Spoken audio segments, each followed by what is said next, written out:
रात का वो सन्नाटा सोचिए, जब चारों तरफ अंधेरा हो, हवा में अजीब सी ठंडक घुली हो और अचानक आपको दूर से आती हुई चीख सुनाई दे। सोचिए, अगर आप अकेले किसी वीरान स्टेशन पर खड़े हों और ट्रैक के उस पार से जलती हुई परछाइयां आपको घूर रही हों, तो क्या आप वहां 1 मिनट भी टिक पाएंगे? दोस्तों, आज की यह कहानी सिर्फ एक कहानी नहीं है, यह एक सच्ची घटना है जो उत्तर प्रदेश के कंकालगढ़ रेलवे स्टेशन पर घटी थी। कहा जाता है यह स्टेशन भारत का सबसे डरावना और श्रापित स्टेशन है, जहां आज भी रात को जलते हुए कंकाल और चीखती आत्माएं भटकती है। और इसी रहस्य को हम खोलने वाले हैं आपके पसंदीदा चैनल चिलिंग डायरीज पर। लेकिन उससे पहले, अगर आप सच्ची डरावनी कहानियां सुनने का हौसला रखते हैं तो इस वीडियो को लाइक जरूर कीजिए, चैनल को सब्सक्राइब कर दीजिए और बेल आइकॉन दबाकर ऑल पर क्लिक कर दीजिए, ताकि जब भी अगली भयानक कहानी आए तो सबसे पहले आप तक पहुंचे। और हाँ, अपनी राय कमेंट्स में जरूर लिखिएगा, क्योंकि आपकी एक कमेंट और एक शेयर हमें और भी ज्यादा खतरनाक और असली कहानियां लाने की हिम्मत देता है। तो तैयार हो जाइए, क्योंकि जो आप सुनने जा रहे हैं वह आपके रोंगटे खड़े कर देगा। यह है कंकालगढ़ रेलवे स्टेशन की सच्ची घटना, एक ऐसी घटना जो आपको यह सोचने पर मजबूर कर देगी कि क्या सच में कुछ जगहें इंसानों की नहीं बल्कि आत्माओं की होती है। कभी उत्तर प्रदेश के एक छोटे से गांव के बीचों बीच घने पेड़ों और वीरान खेतों से घिरा हुआ एक रेलवे स्टेशन हुआ करता था। उसका नाम था कंकालगढ़। आज जब आप इस नाम को सुनते हैं तो आपके रोंगटे खड़े हो जाते हैं, मगर सोचिए, जब इस नाम को पहली बार लोगों ने सुना होगा तब उनके दिलों पर कैसा असर हुआ होगा। रेलवे स्टेशन का नाम किसी शहर, किसी राजा या किसी ऐतिहासिक धरोहर पर नहीं रखा गया था, बल्कि उस दर्दनाक घटना पर रखा गया था जिसने इंसानियत की रूह तक हिला दी थी। कहते हैं कि यह जगह आज भी उतनी ही डरावनी है जितनी उस दिन थी जब यहाँ पहली बार खून की गंध हवा में घुली थी और लपटों ने आसमान को लाल कर दिया था।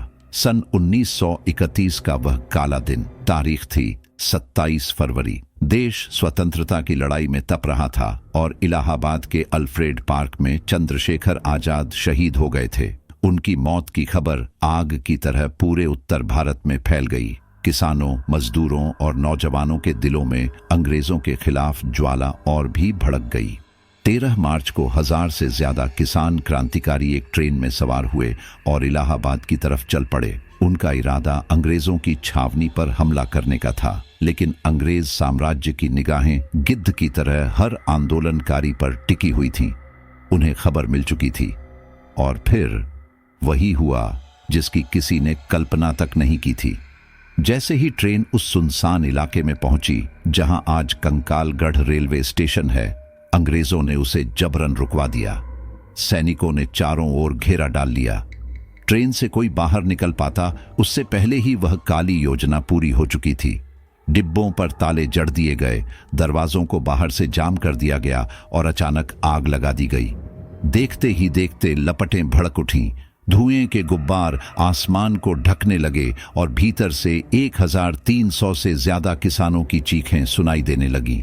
वो लोग खिड़कियों से निकलने की कोशिश करते, लेकिन अंग्रेज सिपाहियों ने उन्हें बंदूक की नोक पर रोके रखा। लोग जलकर राख बनते रहे और सैनिक ठहाके लगाते रहे। कहते हैं उस दिन की चीखें इतनी दर्दनाक थीं कि कई मील दूर गांवों तक सुनाई दी। आग की लपटें इतनी ऊंची थीं कि खेतों में काम करते किसानों ने आसमान तक को लाल होते देखा। लाशें तड़पती रहीं, शरीर गलते गए, हड्डियां चटकती गईं और स्टेशन के उस छोटे से ट्रैक पर इंसानियत का सबसे बड़ा कत्लखाना बन गया। मगर अंग्रेजों की हैवानियत यहीं खत्म नहीं हुई। बहुत से किसानों को ट्रेन से घसीटकर बाहर निकाला गया। उनके हाथ पांव पत्थरों से बांधकर पास की नहर में फेंक दिया गया। कुछ को गांव के बीच खंभों और पेड़ों से लटका दिया गया ताकि लोग उन्हें देखकर दहशत में जिए। कहते हैं उस शाम सूरज अस्त होने से पहले जमीन पर इतना खून बह चुका था कि पूरा इलाका श्मशान जैसा लग रहा था। लोगों की हड्डियां, जलते हुए कंकाल और राख उस मिट्टी में हमेशा के लिए मिल गए। अंग्रेजों ने अपने डर को हमेशा जिंदा रखने के लिए उस जगह को ही मौत का प्रतीक बना दिया। वहीं स्टेशन का निर्माण कराया और नाम रखा कंकालगढ़। एक ऐसा नाम जो सुनते ही लोगों की रूह कांप जाए, एक ऐसा नाम जो याद दिलाए कि इस जमीन पर हजारों लोग जलकर कंकाल बन गए थे। अंग्रेज तो चले गए, लेकिन पीछे छोड़ गए एक ऐसा श्राप जो आज भी जिंदा है।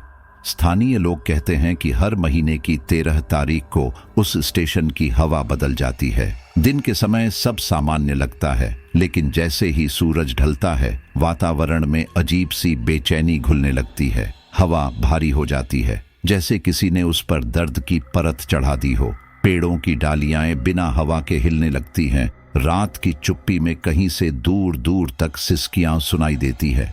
और जब आधी रात आती है तो कहते हैं कि उन 1300 आत्माओं की चीखें पूरे स्टेशन में गूंजने लगती हैं। कोई कहता है उसने लपटों में तड़पते इंसान देखे हैं, कोई दावा करता है कि उसने राख से उठते हुए कंकाल चलते देखे हैं। गांव के बुजुर्ग बताते हैं कि 13 तारीख की रात को घर से बाहर निकलना मौत को न्योता देने जैसा है। गिनती के 40-50 परिवार ही अब वहां रहते हैं, और वो भी इस दिन खिड़कियां दरवाजे बंद करके अपने बच्चों को बिस्तर में छिपा देते हैं। कईयों का कहना है कि जिसने भी उस दिन बाहर कदम रखा वह कभी वापस नहीं लौटा। जो लौटा भी उसका मानसिक संतुलन बिगड़ गया। उसकी आंखों में हमेशा एक डर जिंदा रहता है, जैसे उसने कुछ ऐसा देखा हो जिसे इंसान की आंखें सहन ही नहीं कर सकती।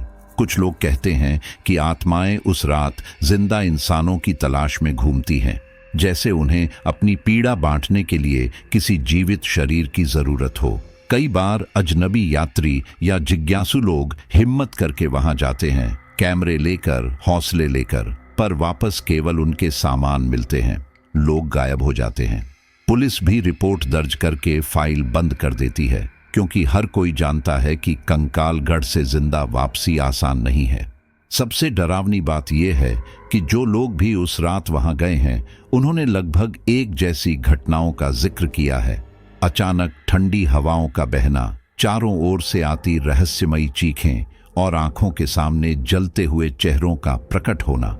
कुछ ने बताया कि उन्होंने अपनी आंखों से एक जलती हुई ट्रेन को ट्रैक पर दौड़ते देखा, जबकि वहां कई दशकों से कोई ट्रेन नहीं चली। कुछ ने कहा कि स्टेशन के टिकट घर में एक औरत दिखाई देती है जिसका आधा चेहरा जला हुआ है और जो हमेशा वही सवाल पूछती है, क्यों आया है यहाँ? ऐसा लगता है मानो उस घटना की हर पीड़ा आज भी जिंदा है। हर आत्मा, हर चीख, हर जलती हुई हड्डी इस जमीन से बंधी हुई है। और शायद यही वजह है कि अंग्रेजों द्वारा बनाया गया ये स्टेशन एक श्रापित जगह बन गया। लोग इसे छोड़कर भाग गए, लेकिन कुछ लोग मजबूरी में वहीं रह गए।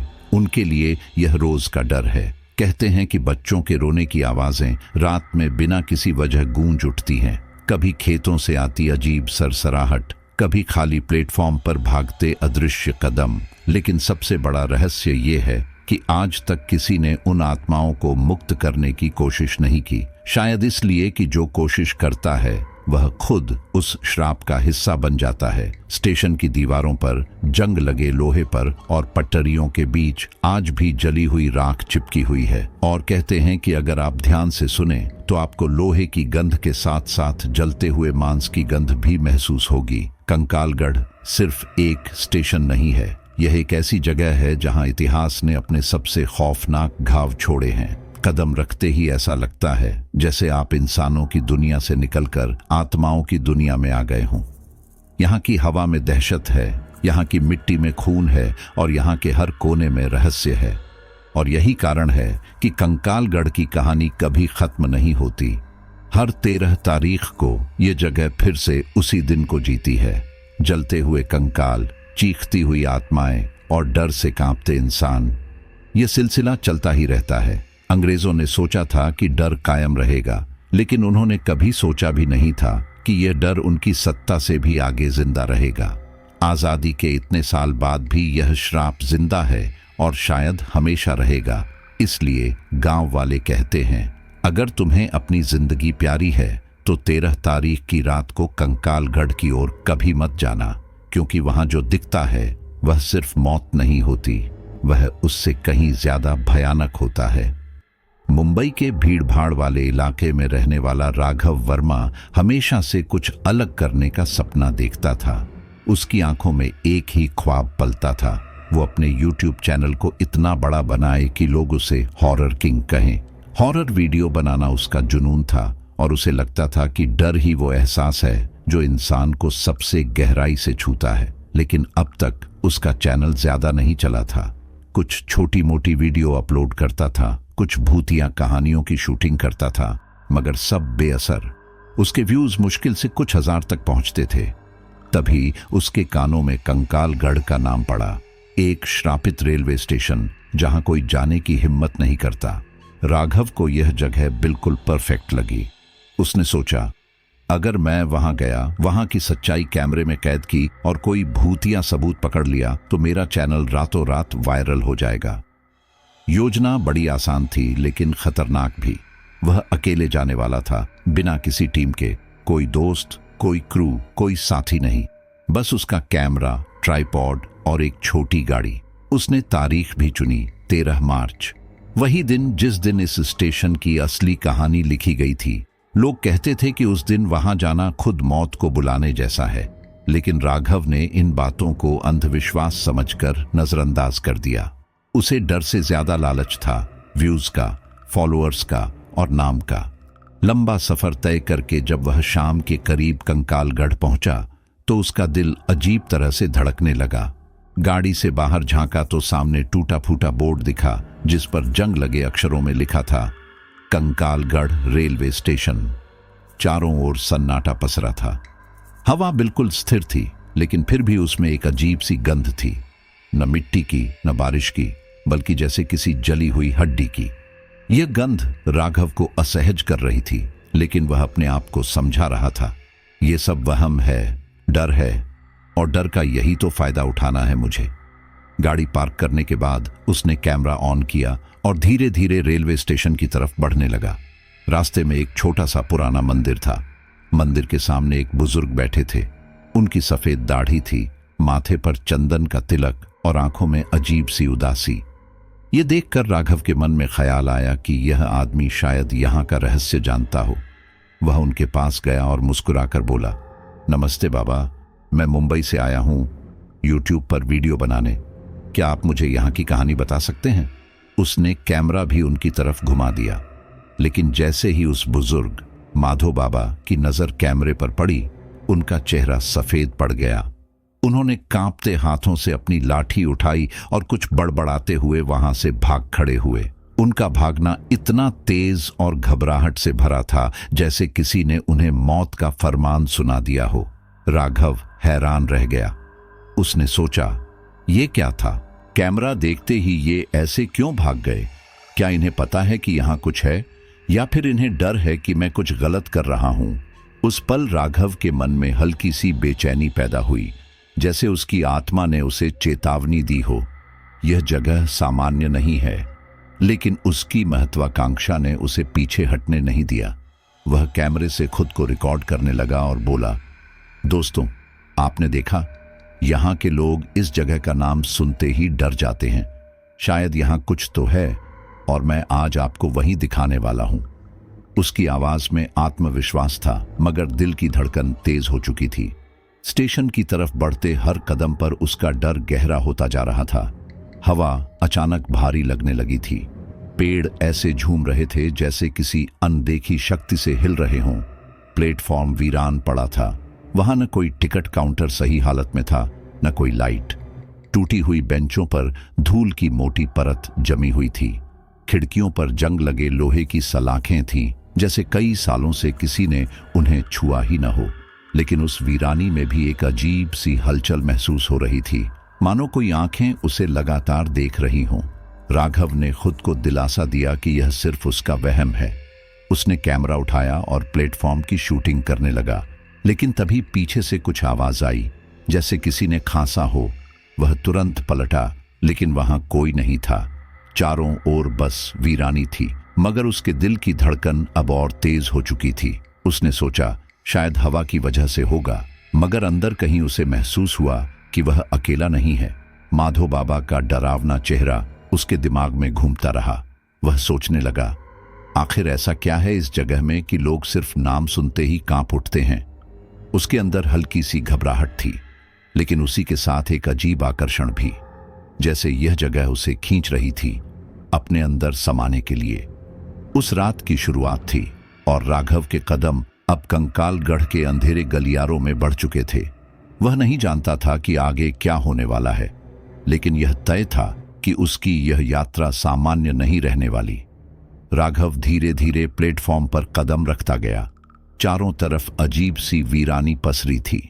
टूटी फूटी खिड़कियां, जंग लगे बोर्ड और जंग खाए लोहे के खंभे इस जगह के मर चुके अतीत की गवाही दे रहे थे। जरा सी हवा चलती तो धातु के पुराने टुकड़े चर्र चर्र की आवाज करते और उस आवाज में ऐसा लगता जैसे कोई धीमे से कराह रहा हो। स्टेशन की दीवारों पर काई जमी हुई थी। छत से लटकते मकड़ी के जाले धीरे धीरे हिल रहे थे। धूप भी इस जगह पर फीकी लग रही थी, जैसे यहां आते ही उसकी चमक खो गई हो। राघव का कैमरा सब कुछ कैद कर रहा था, मगर उसकी आंखों में बेचैनी साफ दिख रही थी। टिकट घर की ओर बढ़ते हुए उसने देखा कि वहां दो लड़के बैठे थे।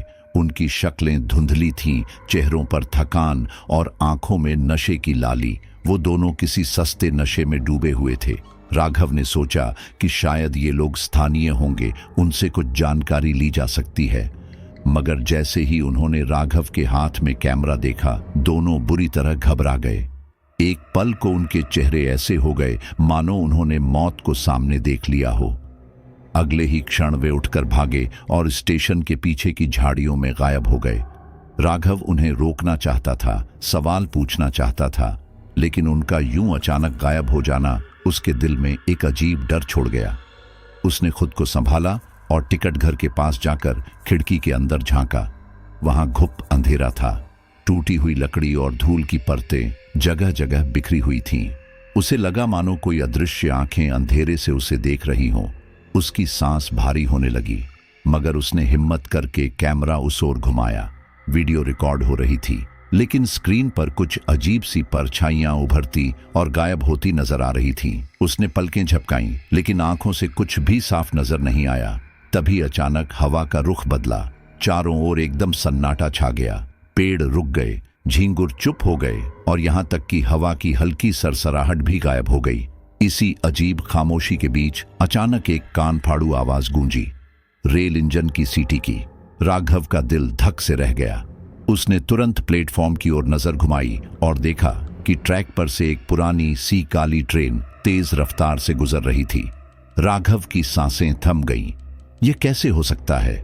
उसे तो साफ बताया गया था कि इस स्टेशन पर दशकों से कोई ट्रेन नहीं रुकी, यहां तक कि गुजरती भी नहीं। लेकिन उसकी आंखों के सामने यह विशाल इंजन धुएं का गुब्बार उड़ाता हुआ भाग रहा था। खिड़कियों से झांकते चेहरे दिखाई दे रहे थे, कुछ जलते हुए, कुछ राख में बदलते हुए और कुछ चीखते हुए। उनके हाथ खिड़कियों से बाहर निकले हुए थे, जैसे वे किसी को मदद के लिए पुकार रहे हों। राघव का शरीर पसीने से भीग गया। वह समझ नहीं पा रहा था कि यह सपना है या हकीकत। उसने कैमरा उठाकर उस ट्रेन को रिकॉर्ड करना चाहा, मगर उसकी स्क्रीन पर बस स्टैटिक दिखने लगा, जैसे सिग्नल गायब हो गया हो। पर उसकी आंखों के सामने सब कुछ साफ था। धुएं की गंध उसके नथुनों में भर रही थी। जलते मांस की बू हवा में तैर रही थी। ट्रेन की आवाज ने पूरे स्टेशन को हिला दिया और फिर अचानक, जैसे वह कभी थी ही नहीं, ट्रेन गायब हो गई। राघव वहीं खड़ा रह गया, सांसें तेज, हाथ कांपते हुए। उसने चारों ओर देखा। ट्रैक खाली था, प्लेटफॉर्म सुनसान, लेकिन उसके कानों में अभी भी उन आत्माओं की चीखें गूंज रही थीं। उसके मन में एक ही ख्याल दौड़ रहा था, यह जगह सामान्य नहीं है। यहां समय ठहर गया है, या फिर मैं किसी और ही दुनिया में फंस चुका हूं। उसका दिमाग बार बार कह रहा था कि वह तुरंत गाड़ी में बैठकर वापस लौट जाए, मगर उसके दिल का एक हिस्सा अब भी इस रहस्य को कैमरे में कैद करना चाहता था। यह उसकी जिंदगी का सबसे बड़ा मौका था, लेकिन उसके पैरों के नीचे जमीन जैसे धीरे धीरे खिसक रही थी। उसे लग रहा था मानो वह अब उसी टाइम लूप का हिस्सा बन चुका है, जिसमें कभी जलकर मरे लोग आज भी फंसे हुए हैं। स्टेशन का हर कोना अब उसे अलग नजर आने लगा। खिड़कियों के पीछे परछाइयां हिल रही थीं। टूटी बेंच पर किसी के बैठने का निशान दिख रहा था और हवा में धीमी फुसफुसाहटें सुनाई दे रही थीं। उसने कैमरा अपने सीने से कसकर लगाया और गहरी सांस ली। वह जानता था कि यह तो बस शुरुआत है, असली डर अभी बाकी है। राघव ने घड़ी देखी तो शाम काफी ढल चुकी थी। उसने तय किया कि थोड़ा आराम करके रात को असली शूटिंग शुरू करेगा। गाड़ी में जाकर बैठा और कैमरा सीट पर रख दिया। खिड़कियों के बाहर अंधेरा घिरने लगा था और चारों तरफ ऐसा सन्नाटा था कि अपनी ही सांसों की आवाज साफ सुनाई दे रही थी। धीरे धीरे उसकी आंख लग गई। पता नहीं कितनी देर बीती, अचानक उसे लगा जैसे गाड़ी हिल रही हो। पहले तो उसने सोचा यह उसका सपना होगा, लेकिन फिर झटके इतने तेज हुए कि उसकी नींद खुल गई। उसने दरवाजा खोला और बाहर झांका। जो नजारा उसने देखा, उसकी रूह कांप उठी। गाड़ी के चारों ओर दर्जनों जानवरों की लाशें बिखरी हुई थीं। कुत्ते, बकरियां, गायें, यहां तक कि कौवे तक। उनके शरीर आधे सड़े हुए थे। कई जगह से हड्डियां बाहर झांक रही थीं। खून की गंध इतनी तेज थी कि राघव को उल्टी आने लगी। जमीन पर गाढ़ा लाल रंग फैल गया था, मानो किसी ने यहां कत्लेआम किया हो। लाशों के ऊपर गिद्धों का झुंड बैठा था और जैसे ही राघव बाहर निकला, सब फड़फड़ाते पंखों के साथ उड़ गए, मगर उनकी जगह हजारों मक्खियां भिन भिनाने लगीं। उस आवाज ने माहौल और डरावना बना दिया। राघव ने कांपते हाथों से कैमरा उठाया और सब रिकॉर्ड करने लगा। उसकी सांस तेज थी, हाथ कांप रहे थे, मगर कैमरा उसके लिए ढाल जैसा था। वह बार बार खुद को समझा रहा था कि यह सब असली नहीं हो सकता। शायद कोई भ्रम है, शायद मेरी आंखें धोखा खा रही हैं। लेकिन कैमरे की स्क्रीन पर सब कुछ साफ साफ कैद हो रहा था। वह धीरे धीरे कार के चारों ओर घूमने लगा। हर लाश को देखकर उसकी हालत बिगड़ती जा रही थी। कुछ जानवरों की आंखें खुली थीं, जैसे मरने के बाद भी वह उसे घूर रहे हों। कुछ के मुंह खुले थे और उनसे खून अभी भी रिस रहा था। राघव का दिमाग सुन्न हो गया। यह कैसे हो सकता है? जब उसने गाड़ी पार्क की थी तब तो सब कुछ सामान्य था, और अब अचानक इस हालत में। अचानक उसके कानों में अजीब सी आवाज गूंजी, जैसे कोई उसके पीछे खड़ा धीरे से फुसफुसा रहा हो। उसने मुड़कर देखा तो वहां कुछ नहीं था, लेकिन कैमरे की स्क्रीन पर एक परछाई हिलती हुई दिखाई दी। वह डर से जम गया। उसने कैमरा नीचे किया तो आंखों से कुछ भी नजर नहीं आया। फिर कैमरे की स्क्रीन पर देखा, परछाई अब और पास आ रही थी। उसका दिल तेजी से धड़कने लगा। राघव का मन बार बार कह रहा था कि भाग जा, सब छोड़कर कार में बैठ जा और यहां से निकल जा, लेकिन उसके पैरों ने जमीन पकड़ ली थी, जैसे कोई अदृश्य शक्ति उसे वहीं जकड़े हुए थी। उसने गहरी सांस ली और कैमरा फिर घुमाया। स्क्रीन पर कई और परछाइयां दिखाई देने लगी। वे सब इधर उधर मंडरा रही थीं, जैसे किसी का इंतजार कर रही हों। उसने अपनी आंखें मलकर फिर देखा, कुछ भी नहीं, बस अंधेरा। पर कैमरे में सब कुछ साफ नजर आ रहा था। उसकी समझ में नहीं आ रहा था कि यह भ्रम है या हकीकत। क्या वह धीरे धीरे पागल हो रहा है, या फिर सच में किसी और दुनिया के दरवाजे पर खड़ा है? लाशों की गंध इतनी भयानक थी कि सांस लेना मुश्किल हो रहा था। उसने नाक पर रुमाल बांधा और कांपते पैरों से पीछे हटने लगा। तभी एक लाश जो उसकी गाड़ी के ठीक पास पड़ी थी, अचानक हिली। उसने चीख मारकर कैमरा उस पर तान दिया। कैमरे की स्क्रीन पर साफ दिखा कि जानवर का शरीर धीरे धीरे कांप रहा है, जैसे उसमें जान लौट रही हो, मगर नंगी आंखों से वह बिल्कुल स्थिर पड़ा था।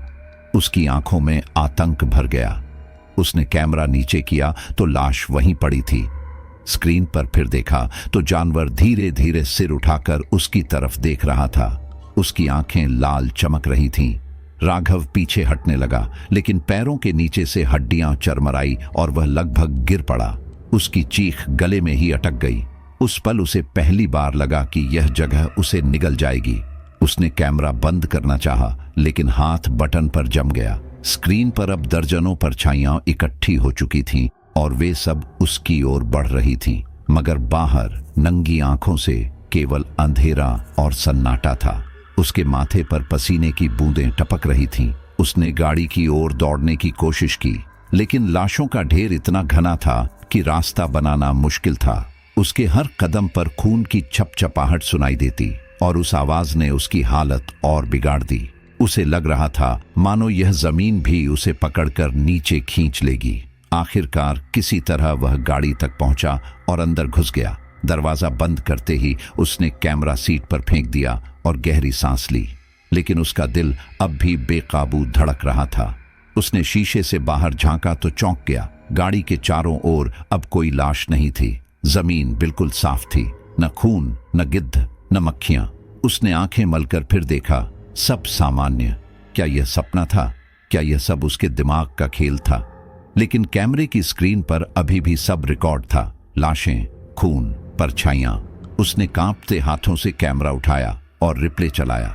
हर दृश्य वैसा ही था जैसा उसने देखा था। उसका सिर चकराने लगा। अब वह समझ गया था कि यह जगह सामान्य नहीं है। यह सिर्फ आंखों को धोखा नहीं देती, बल्कि इंसान की समझ और होश तक को तोड़ देती है। राघव के दिल में डर और गहराता जा रहा था, लेकिन उसके भीतर एक अजीब जिज्ञासा भी थी। यह जगह क्या चाहती है? ये परछाइयां कौन हैं? और क्यों सिर्फ कैमरे में दिखाई देती हैं? उसके मन में यह सवाल गूंजता रहा, और कहीं न कहीं उसे एहसास हो गया कि यह तो बस शुरुआत है। असली डर अभी सामने आना बाकी है। राघव अब तक जो देख चुका था, उसने उसके दिल में दहशत की जड़ें और गहरी कर दी थीं। वह गाड़ी के भीतर बैठा कांप रहा था, लेकिन उसके भीतर कहीं एक आवाज कह रही थी कि असली कहानी अभी शुरू हुई है। उसने हिम्मत जुटाई और कैमरा फिर से ऑन किया। धीरे धीरे दरवाजा खोला और बाहर निकला। चारों तरफ अंधेरा फैला था, लेकिन हवा में वही अजीब सी गंध थी, जले हुए मांस और राख की। उसने गाड़ी से कुछ दूरी पर टिकट घर की टूटी फूटी खिड़की की ओर कदम बढ़ाए। जैसे ही वह पास पहुंचा, उसकी रीढ़ की हड्डी में सिहरन दौड़ गई। खिड़की के पीछे कोई खड़ा था। वह औरत थी। उसका आधा चेहरा जला हुआ, त्वचा झुलसी हुई और आंखें असमान। एक आंख सामान्य थी, लेकिन दूसरी लाल और बुझी हुई कोयले जैसी लग रही थी। उसके होंठ फटे हुए थे और वहां से धीरे धीरे खून रिस रहा था। वह दीवार की ओर मुंह करके कुछ बड़बड़ा रही थी, जैसे कोई प्रार्थना कर रही हो या किसी को पुकार रही हो। राघव की सांसें तेज हो गईं।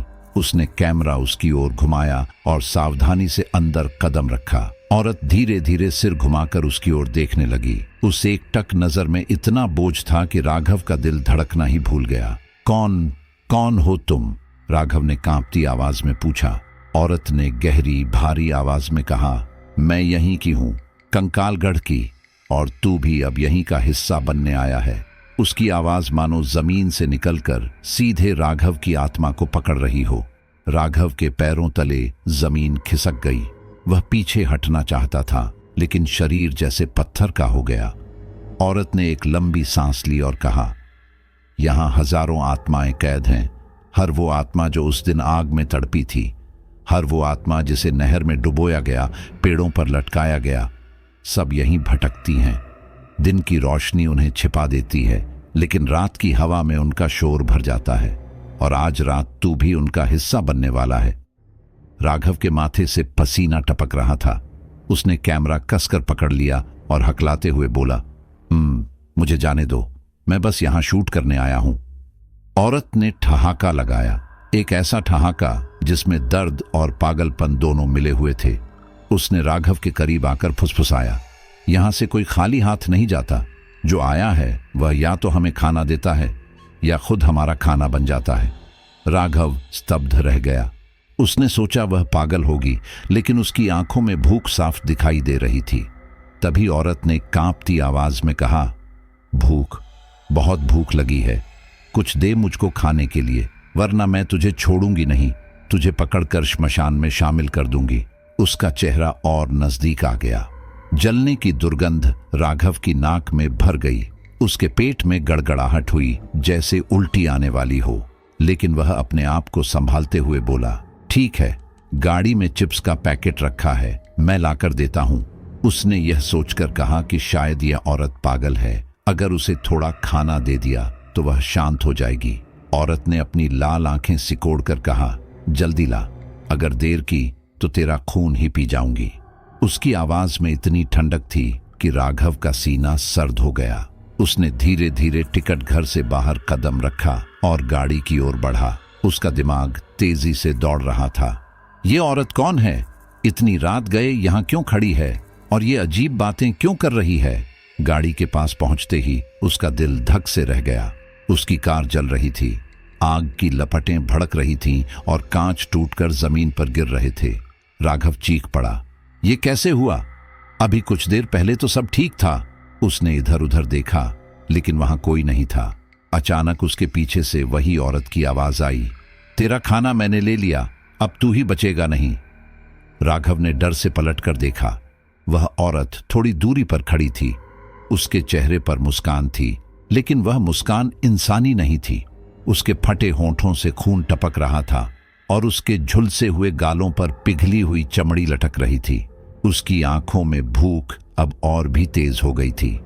राघव को अचानक एहसास हुआ कि यह कोई इंसान नहीं है, ये वही आत्मा है जो उस ट्रेन हादसे में मरी थी, और शायद उसे उस समय आग में जली हालत में ही शाप मिला था, अनंत भूख का। वह भूख सिर्फ खाना खाने की नहीं थी, बल्कि जीवित आत्माओं को निगलने की। राघव के मन में यह ख्याल आते ही उसकी सांस रुकने लगी। वह पीछे हटने लगा, लेकिन औरत ने हाथ उठाया। उसकी उंगलियां लंबी और काली थीं, जैसे जलकर राख हो गई हों। उसने कहा, तू भागेगा कहां? पूरा स्टेशन हमारा है। यहां की हर दीवार, हर पत्थर, हर छाया तुझे रोक लेगी। तुझे आज रात श्मशान में शामिल कर दिया जाएगा। राघव के पैर लड़खड़ा गए। उसने कैमरा उठाकर उसकी ओर तान दिया। स्क्रीन पर साफ दिख रहा था कि औरत के पीछे दर्जनों परछाइयां खड़ी थीं। वे सब उसकी ओर बढ़ रही थीं, मगर आंखों से वह सिर्फ वही औरत देख पा रहा था। वह डर के मारे चीख उठा। उसका दिल अब मान चुका था कि यह जगह उसे जिंदा निगलने वाली है। सावित्री नाम की वह औरत, या कहो वह आत्मा, उसके सामने खड़ी थी और उसका हर शब्द उसके दिल में कील की तरह ढस रहा था। उसकी हंसी, उसकी गंध और उसकी भूख सब मिलकर राघव को पागल कर रहे थे। उसने गहरी सांस ली और दौड़ने की कोशिश की, लेकिन भीतर से उसे एहसास हो चुका था, यह तो बस शुरुआत है, असली खेल अभी बाकी है। और सावित्री की लाल आंखें उसका पीछा करती रहेंगी, चाहे वह जहां भी जाए। राघव की कार अब पूरी तरह आग की लपटों में घिर चुकी थी। धधकते शीशे चटक रहे थे और अंदर रखी चीजें फट-फट कर जल रही थीं। आग की गर्मी इतनी भयानक थी कि कई कदम दूर खड़े राघव के चेहरे पर भी तपन महसूस हो रही थी। वह हक्का बक्का खड़ा था, समझ नहीं पा रहा था कि अभी कुछ ही मिनट पहले तक ठीक ठाक खड़ी कार अचानक इस तरह आग में कैसे बदल गई। उसका दिल जोर जोर से धड़क रहा था और आंखें फैल चुकी थीं। तभी उसके कानों में एक ऐसी आवाज गूंजी जिसने उसके रोंगटे खड़े कर दिए। औरतों और बच्चों की सामूहिक चीख। पहले तो लगा जैसे यह आवाज उसके दिमाग का वहम हो, लेकिन अगले ही पल चारों तरफ से ऐसी चीखें गूंजने लगीं जैसे पूरा स्टेशन जलते हुए इंसानों से भर गया हो। हवा में हड्डियों के चटकने की आवाजें घुल गई थीं। राघव ने डर कर चारों ओर देखा। प्लेटफॉर्म पर, टूटे खंभों के पास, पुराने टिकट घर के बाहर, हर जगह धुंधली परछाइयां उठ रही थीं। उन परछाइयों की शक्लें जली हुई थीं, उनकी आंखें खाली थीं और उनके शरीर से धुआं उठ रहा था। वे सब धीरे धीरे उसकी ओर बढ़ रही थीं। स्टेशन अब पहले जैसा वीरान नहीं था। वहां की टूटी फूटी दीवारें अचानक काली हो गईं, जैसे उन पर किसी ने आग का कोयला पोत दिया हो। जमीन पर राख की मोटी परत फैल गई और बीच बीच में लाल लाल अंगारे चमकने लगे। बेंचों पर बैठी परछाइयां हिलने लगीं। कहीं से रोने की आवाज आती, कहीं से कराहने की और कहीं से एकदम जोरदार चीख। यह नजारा ऐसा था जैसे पूरा स्टेशन श्मशान भूमि में बदल चुका हो। राघव कांपते पैरों से पीछे हटने लगा। उसकी सांसें बेकाबू थीं और आंखों में आतंक भरा था। उसके कैमरे की स्क्रीन पर सब और भी साफ दिख रहा था। चेहरों पर छाले पड़े हुए, जलते हुए बाल और चीखते हुए कंकाल। कई परछाइयां अपने झुलसे हाथ बढ़ाकर उसे पकड़ने की कोशिश कर रही थीं। उसे लगा जैसे यह सब उसे अपनी आग में समेटकर उसी श्राप का हिस्सा बनाना चाहती है। अचानक जमीन से राख का एक गुब्बार उठा और उसके चेहरे पर आ गिरा। उसकी आंखें जलने लगीं और गला सूख गया। वह चीखते हुए पीछे हटने लगा, लेकिन उसके पैरों ने जवाब देना शुरू कर दिया। उसे लग रहा था जैसे राख उसके पैरों को पकड़कर नीचे खींच रही है। उसने पूरी ताकत से छलांग लगाई और आगे भागा, लेकिन जितना भागता उतना ही उसे लगता कि परछाइयां उसका पीछा कर रही हैं। चारों ओर की चीखें अब और तीखी हो गईं। कहीं से बच्चे की रुलाई आ रही थी, कहीं से किसी औरत का बचाव सुनाई दे रहा था। उसके कान फटने लगे। वह अपने दोनों कान बंद करना चाहता था, लेकिन डर ने उसे पंगु बना दिया। उसके सामने अब एक के बाद एक दृश्य चमकने लगे। लोगों को ट्रेन से घसीटकर बाहर निकाला जा रहा है, कुछ को नहर में फेंका जा रहा है, कुछ को पेड़ों से लटकाया जा रहा है। वह सब कुछ अपनी आंखों से देख रहा था, जैसे इतिहास दोबारा उसकी आंखों के सामने घट रहा हो। राघव का दिमाग अब सुन्न हो चुका था। उसकी सांस रुक रही थी, लेकिन उसके पैरों ने अपने आप उसे दौड़ाना शुरू कर दिया। वह स्टेशन से बाहर की तरफ भागा। सामने दूर अंधेरे में उसे पुराना पुल दिखा, वही पुल जिसके बारे में गांव वालों ने कहा था कि यहाँ कभी सैकड़ों लोगों को बांधकर फेंका गया था। उस पुल का साया भी डरावना लग रहा था, लेकिन उसके पास कोई और रास्ता नहीं था। वह चीखते चिल्लाते प्लेटफॉर्म को पार करता हुआ पुल की ओर भागा। पीछे मुड़कर देखा तो पूरी भीड़ जलते कंकालों और परछाइयों की उसके पीछे भाग रही थी। उनका शोर इतना भयानक था कि राघव का कलेजा हलक में अटक गया। उसने और तेज दौड़ना शुरू किया। उसके पैर अब खून से भीग चुके थे, लेकिन उसे दर्द का एहसास तक नहीं था। पुल के पास पहुंचते ही ठंडी हवा का तेज झोंका उसके चेहरे से टकराया। उसने हांफते हुए चारों ओर देखा। पुल टूटा फूटा था और नीचे काली नहर बह रही थी। पानी से बदबू आ रही थी, जैसे उसमें लाशें सड़ रही हों। राघव ने कैमरा कसकर पकड़ लिया, लेकिन तभी पीछे से इतनी जोरदार चीख आई कि उसका दिल दहल गया। उसने पलटकर देखा, दर्जनों कंकाल उसकी तरफ दौड़ रहे थे। उनके मुंह खुले थे, आंखें धधक रही थीं और शरीर से राख झर रही थी। राघव ने एक पल सोचा कि भागकर कहीं और छिप जाए, लेकिन अगले ही क्षण उसे समझ आ गया कि यहाँ कोई सुरक्षित जगह नहीं है। वह जहां भी जाएगा, ये आत्माएं उसका पीछा करेंगी। उसके सामने सिर्फ एक रास्ता था, पुल से छलांग लगाना। उसने गहरी सांस ली और अपनी सारी हिम्मत समेटी। पीछे जलते कंकाल अब बस कुछ कदम दूर थे। उनकी कराह और चीखें उसके कानों को चीर रही थीं। वह आंखें बंद करके दौड़ा और पुल से छलांग लगा दी। नीचे से आती बदबूदार हवा ने उसके होश उड़ा दिए। उसका शरीर हवा में लटक गया और फिर धड़ाम से पानी में गिरा। नहर का पानी ठंडा था, लेकिन उसमें सड़न और खून की गंध थी। राघव ने तैरने की कोशिश की, लेकिन तभी उसे महसूस हुआ कि पानी के भीतर से कई हाथ उसे पकड़ रहे हैं। उसने चीख मारकर हाथ पैर चलाना शुरू किया, लेकिन वे हाथ और मजबूत होते गए। उसे नीचे खींचा जा रहा था। राघव का दिल डूबने लगा। उसके कानों में अब भी वही चीखें गूंज रही थीं। उसने आंखें खोली तो देखा, पानी के भीतर धुंधली परछाइयां मंडरा रही थीं। वे सब उसकी ओर बढ़ रही थीं। वह डर से पागल हो चुका था। उसने आखिरी कोशिश की ऊपर आने की। उस पल उसे एहसास हुआ कि शायद अब वह बच नहीं पाएगा। स्टेशन ने उसे अपनी गिरफ्त में ले लिया है और अब वह भी उस श्राप का हिस्सा बनने वाला है, जिसका बोझ 1300 आत्माएं अब तक ढो रही हैं। पानी में गिरते ही राघव का पूरा शरीर ठंडेपन और सड़ांत से भर गया। नहर का पानी सिर्फ पानी नहीं था, उसमें गाढ़ी सड़न, मिट्टी और खून की बू घुली हुई थी। उसके शरीर में झुरझुरी दौड़ गई। उसने ऊपर आने की कोशिश की, लेकिन जैसे ही उसने हाथ पैर चलाना शुरू किया, नीचे से किसी ने उसकी टांग पकड़ ली। राघव ने चीख मारने की कोशिश की, लेकिन मुंह में पानी घुस गया। उसकी सांसें घुटने लगीं। वह घबराकर हाथ पैर मारता रहा, लेकिन हर बार उसे महसूस हुआ कि कोई और हाथ उसकी कमर, उसकी बाजुओं और उसके गले को पकड़ रहा है। उसने आंखें खोलीं तो सामने धुंधली आकृतियां तैरती दिखाई दी। वे इंसानों जैसी थीं, लेकिन उनके चेहरे जले हुए थे। आंखों की जगह सिर्फ काले गड्ढे और हाथ पांव कंकाल जैसे। वे सब उसे घेरे हुए थीं, मानो उसे नहर की गहराई में खींच लेना चाहती हो। राघव का दिल तेजी से धड़क रहा था। उसकी सांस रुक रही थी, सीना फटने लगा था। उसने पूरी ताकत से छटपटाई, लेकिन जितना वह हाथ पैर मारता, उतना ही वे परछाइयां मजबूती से उसे पकड़ लेती। अचानक पानी का रंग बदलने लगा। पहले तो वह हल्का धुंधला था, अब उसमें लाल रंग घुलने लगा। चारों ओर खून की लहरें फैल गईं। राघव ने देखा कि जिन हाथों ने उसे पकड़ा हुआ था, उनमें से कई हाथ खून से सने हुए थे। उस खून ने उसके पूरे शरीर को लाल कर दिया। उसे लगा कि वह धीरे धीरे उनमें घुल रहा है, उसका अस्तित्व मिट रहा है। उसने ऊपर की ओर देखा। पानी की सतह दूर और धुंधली लग रही थी, जैसे वह अब कभी वहां तक पहुंच ही नहीं पाएगा। अचानक उसके कानों में चीखों का शोर गूंजने लगा। औरतें, बच्चे, बूढ़े, सबकी चीखें। ऐसा लग रहा था जैसे पूरा नरसंहार दोबारा उसकी आंखों के सामने घट रहा हो। किसी की चीत्कार गूंजती, किसी की अंतिम सांसों की खड़खड़ाहट सुनाई देती। राघव का दिमाग अब सुन्न होने लगा था। उसकी सांस पूरी तरह बंद हो चुकी थी।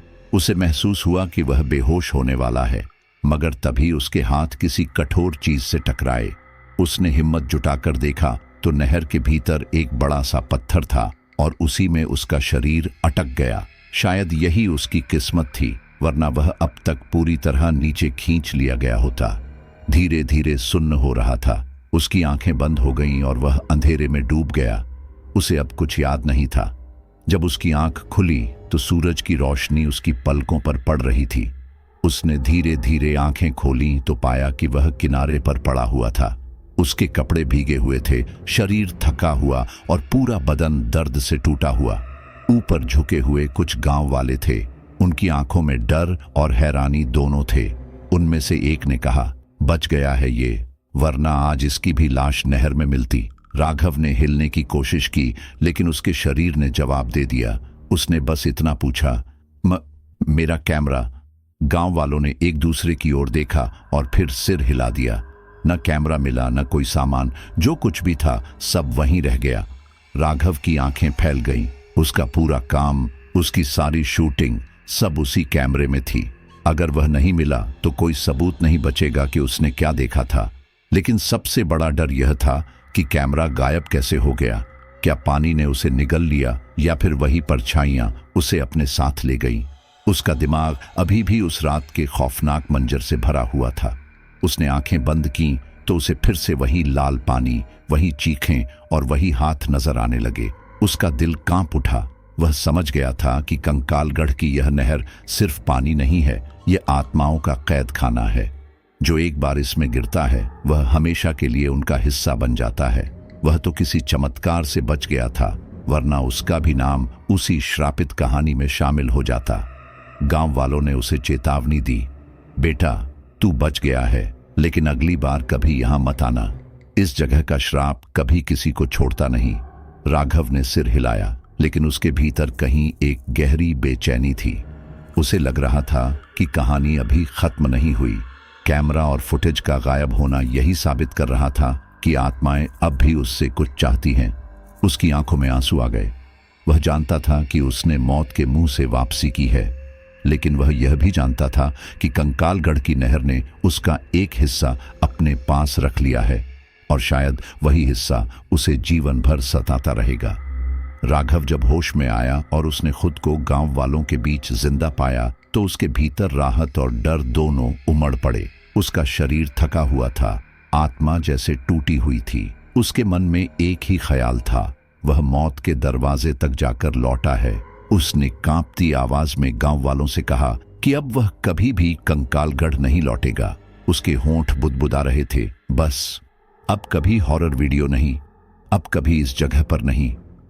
उसकी आंखों में आंसू थे और दिल पर डर का गहरा बोझ। उस रात की याद उसके दिल में नासूर बनकर बैठ चुकी थी। गांव वालों ने उसे संभालते हुए पानी पिलाया और समझाया कि उसकी किस्मत अच्छी थी जो वह बच गया। उन्होंने धीमी आवाज में कहा, बेटा तू तो किसी चमत्कार से बच गया, पर हर कोई यहां से जिंदा नहीं लौटता। कई लोग आए, लेकिन सुबह सिर्फ उनका सामान मिला। आत्माएं उन्हें अपने साथ ले जाती हैं। तू यहां से चला जा और कसम खा ले कि कभी लौट कर मत आना। राघव ने सिर हिलाया और आंखें बंद कर लीं। उसके मन में अब यूट्यूब व्यूज और फेम सब धुंधला पड़ चुका था। उसके लिए अब सबसे बड़ी दौलत जिंदा रहना थी, लेकिन उसके दिल में एक टीस अब भी चुभ रही थी, उसका कैमरा। वह कैमरा जिसमें उसने सारी भयानक चीजें रिकॉर्ड की थीं, जो उसकी आंखों से भी ज्यादा सच्चाई बता रहा था। वह कैमरा रहस्यमय तरीके से गायब हो चुका था। गांव वालों ने बताया कि उन्होंने किनारे पर सिर्फ राघव को पाया, बाकी कुछ भी नहीं। न कैमरा, न बैग, न कार, सब मानो धरती में समा गया हो। राघव के दिल में यह सवाल गूंजता रहा कि कैमरा कहाँ गया। उसे धीरे धीरे एहसास हुआ कि कैमरा और फुटेज आत्माओं ने खुद निगल लिए हैं। शायद वे चाहती ही नहीं थी कि उनकी दुनिया का सच किसी तक पहुंचे। दिन बीतते गए, राघव वापस मुंबई लौट आया। उसका शरीर तो ठीक हो गया, लेकिन उसका मन अब भी कंकालगढ़ की गिरफ्त में था। रात को जब वह सोता तो अक्सर सपनों में वही आवाज सुनाई देती, सावित्री की आवाज। उसकी जली हुई आंखें, फटे होंठ और लाल चमकती नजरें। वह कहती, तू भाग तो गया, लेकिन तुझसे हमारी भूख पूरी नहीं हुई। एक दिन फिर आएगा तू, और तब तुझे हम छोड़ेंगे नहीं। ये आवाज इतनी वास्तविक लगती कि राघव नींद से पसीने में भीगा हुआ उठ जाता। कई बार उसे लगता कि उसके कमरे के कोने में वही औरत खड़ी है, लेकिन जैसे ही वह लाइट जलाता वहां कुछ नहीं होता। धीरे धीरे उसने खुद को हॉरर कंटेंट से दूर कर लिया। उसने चैनल बंद कर दिया और कभी कैमरा हाथ में नहीं उठाया। उसने अपने दोस्तों और चाहने वालों से साफ कह दिया कि अब वह ऐसी जगहों पर जाने की कोशिश भी नहीं करेगा। पर उसके भीतर यह डर हमेशा जिंदा रहा कि कंकालगढ़ की आत्माएं अभी भी उसे देख रही हैं। कहानी यहां खत्म हो जानी चाहिए थी, लेकिन असली खौफ यह है कि कंकालगढ़ का श्राप अभी भी जिंदा है। गांव वालों की बातें सच साबित होती रहती हैं। हर साल कोई न कोई जिज्ञासु, कोई साहसी या कोई लालची वहां पहुंच ही जाता है, और फिर वही किस्सा दोहराया जाता है। लाशें, चीखें, गायब होते लोग, और हर बार कैमरे और सबूत उसी रहस्यमय तरीके से लुप्त हो जाते हैं, जैसे आत्माएं खुद यह तय करती हों कि उनकी दुनिया का सच कभी बाहर न निकल पाए। राघव अब भी जिंदा है, लेकिन उसकी आंखों में हमेशा एक डर तैरता रहता है। जब भी कोई उससे पूछता है कि कंकालगढ़ की सच्चाई क्या है, वह चुप हो जाता है। उसकी खामोशी ही सब कुछ कह देती है। उसके मन में एक गहरा रहस्य दबा हुआ है। वह जानता है कि उस स्टेशन की आत्माएं अब भी भूखी हैं, अब भी नए शिकार ढूंढ रही हैं। कंकालगढ़ आज भी वहीं खड़ा है, वीरान, जर्जर, लेकिन जीवित। दिन में वह बस एक पुराना स्टेशन लगता है, लेकिन रात होते ही वह श्मशान बन जाता है। वहां की हवा में अब भी चीखें गूंजती हैं, वहां की पटरियां अब भी जलती हुई ट्रेन की गवाही देती हैं, और वहां की छाया अब भी उन लोगों की तलाश करती है जो अपने अहंकार या जिज्ञासा के कारण वहां कदम रखते हैं। और सावित्री, वह औरत अब भी वहीं है। उसका जला चेहरा अब भी टिकट घर के पास दिखाई देता है। उसकी भूख अब भी अधूरी है, और उसका श्राप अब भी जिंदा है। राघव की कहानी भले अधूरी रह गई हो, लेकिन कंकालगढ़ की कहानी हर नए शिकार के साथ फिर से लिखी जाती है, और यह सिलसिला शायद तब तक चलता रहेगा जब तक उस दिन की सभी आत्माएं मुक्त नहीं हो जाती। लेकिन सवाल यह है, क्या वे कभी मुक्त होंगी, या फिर हमेशा नए लोगों को अपनी दुनिया में खींचती रहेंगी? कहानी यहीं थमती है, लेकिन कहीं न कहीं यह संकेत छोड़ जाती है कि कंकालगढ़ की आत्माएं अब भी बाहर देख रही हैं, और शायद अगला शिकार कोई ऐसा होगा जो यह कहानी सुन रहा है। तो दोस्तों, ये थी हमारी आज की दहला देने वाली कहानी, कंकालगढ़ रेलवे स्टेशन की सच्ची घटना। कहते हैं, इस जगह का श्राप आज भी जिंदा है, और हर 13 तारीख को यह स्टेशन फिर से उसी रात को जीता है जब सैकड़ों लोगों की चीखें आसमान तक गूंजी थीं। सवाल ये है कि क्या आप कभी हिम्मत करेंगे वहां जाने की, या फिर दूर से ही इस खौफनाक रहस्य को सुनना पसंद करेंगे? अपनी राय हमें कमेंट में जरूर बताइए। अगर आपको ये कहानी पसंद आई हो तो इस वीडियो को लाइक करना मत भूलिएगा, और इसे अपने दोस्तों के साथ शेयर जरूर कीजिए, ताकि वो भी कंकालगढ़ के रहस्य से रूबरू हो सकें। और हाँ, अगर आप ऐसी ही और ख़तरनाक, सच्ची और रहस्यमयी कहानियाँ सुनना चाहते हैं तो अभी चैनल चिलिंग डायरीज़ को सब्सक्राइब कर लीजिए और बेल आइकॉन दबाकर ऑल पर क्लिक कर दीजिए, क्योंकि अगली बार हम आपके लिए और भी गहरी और भी डरावनी कहानी लेकर आने वाले हैं। तो मिलते हैं अगली दहशत भरी रात में एक नई सच्ची कहानी के साथ। तब तक के लिए खिड़कियां बंद रखिए, अकेले सफ़र करने से बचिए, और याद रखिए, कुछ जगहें इंसानों की नहीं होती,